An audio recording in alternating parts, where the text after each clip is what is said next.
The clock is ticking. Do I need to fire up the machine and finish this thing?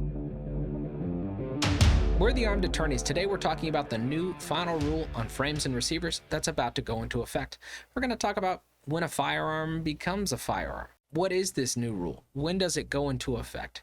How does it change the definition of firearms? What if you're in possession of one of these unserialized firearms?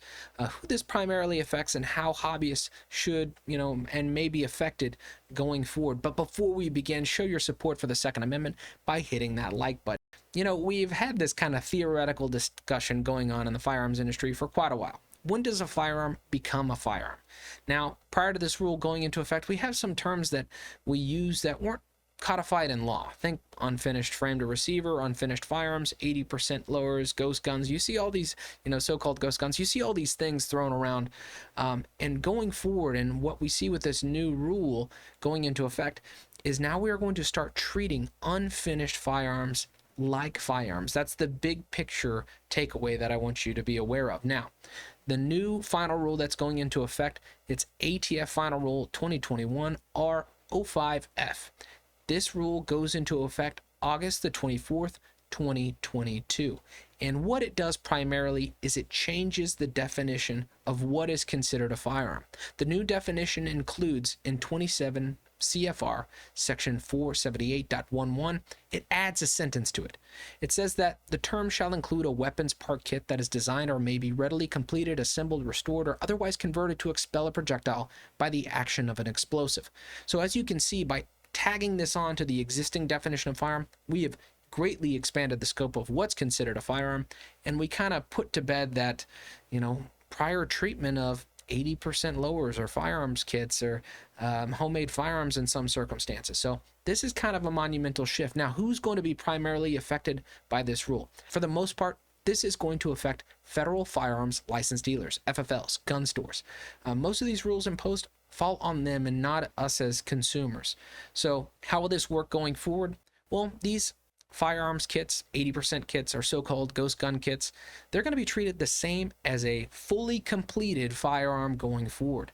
So what does that look like? If I wanted to, I'm a hobbyist, I want to go make my own homemade firearm, prior to this rule going into effect, I could go look up one of these kits online, have it shipped to my house, and complete it myself.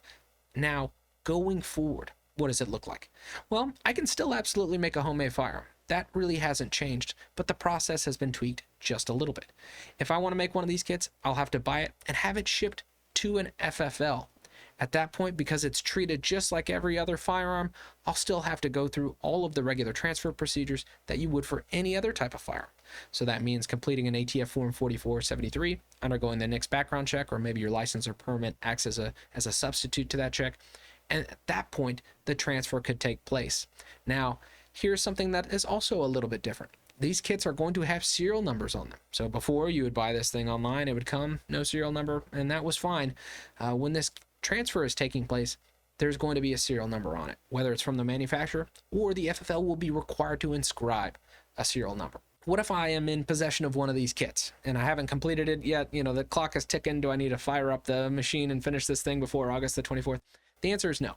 Assuming it's legal under state law, the federal law, again, like I said, the burden will primarily fall on FFL dealers. So your homemade firearm is fine, but understand if there's a circumstance where that firearm does go into the possession of a FFL, let's say it gets, transferred to an FFL in order to be sold, they'll have to inscribe a serial number on it at that time going forward. And again, like I said, it doesn't eliminate the possibility of making homemade firearms or being a hobbyist, but the process going forward is going to look a little bit different. Now, this opens up a wider discussion about what this hobby looks like going forward. And I've seen the term thrown around and I love it, 0% lowers. Having a pure block of metal or pure raw materials, maybe it's a 3D printer, where there isn't a kit involved. That might be the new avenue for these folks who want to make, firearms to stay in their collection and not necessarily have to go through a federal firearms licensed dealer. Now, this is just a really quick overview of some of the top questions we've gotten regarding the frames and receivers rule going into effect August the 24th. And there are some other little sneaky provisions in there. You may be aware that federal firearms licensed dealers have to keep their records forever now. I don't see how that's related to frames or receivers, but there is some nuance to this law. So if you have any questions about this rule going into effect, or you just want to send the ATF a love letter, make sure to leave us a comment in the comment section below. And until next time, we're the Armed Attorneys.